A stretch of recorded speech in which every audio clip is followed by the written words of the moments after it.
Alright, today we're going to take a first look at the Porcelain Rocket Mr. Fusion.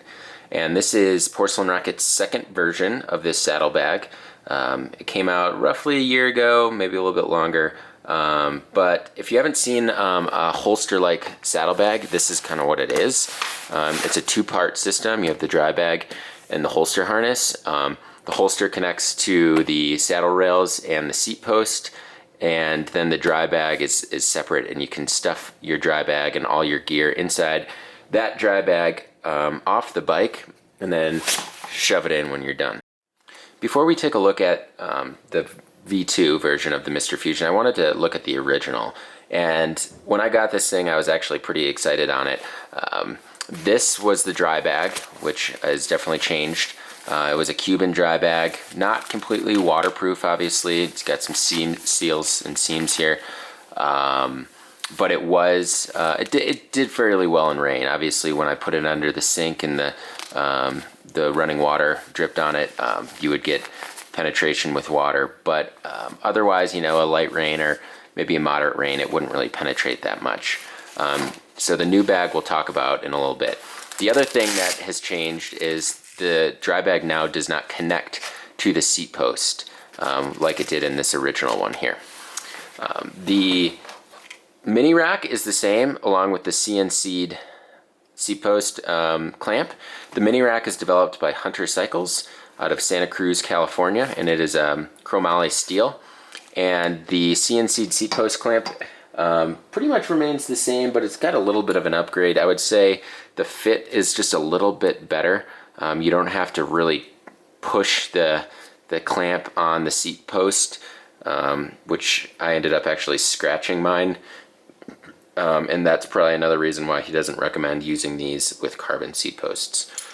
The other kind of difference that the new one has is this harness system is a little bit, this system's smaller.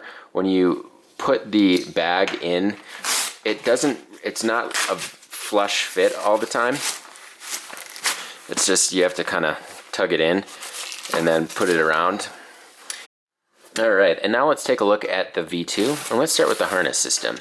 The harness system, as you can see, is a little bit burlier. You have some Cordura sewn around some HDPE plastic side stiffeners here. The saddle or the harness system does connect underneath the saddle rails with these buckles, and you have some adjustable webbing right here to tighten it up as needed.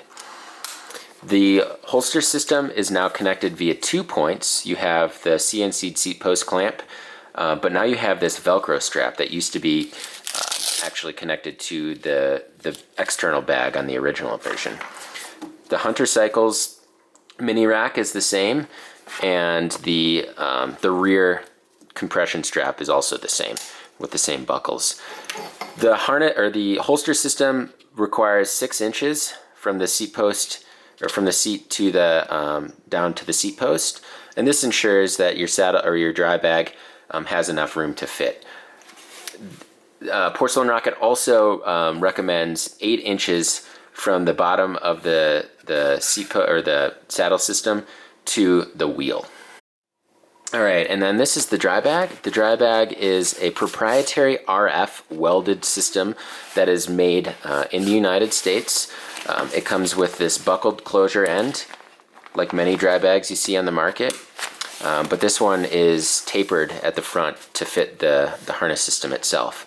The dry bag fits 5 to 13 liters and is 100% waterproof, so it'll keep all the rain and snow out and keep your belongings dry inside. Overall, the harness system will cost $185. You can get it in a number of different colors, and you can go to porcelainrocket.com to take a look, and we will have a review on this shortly.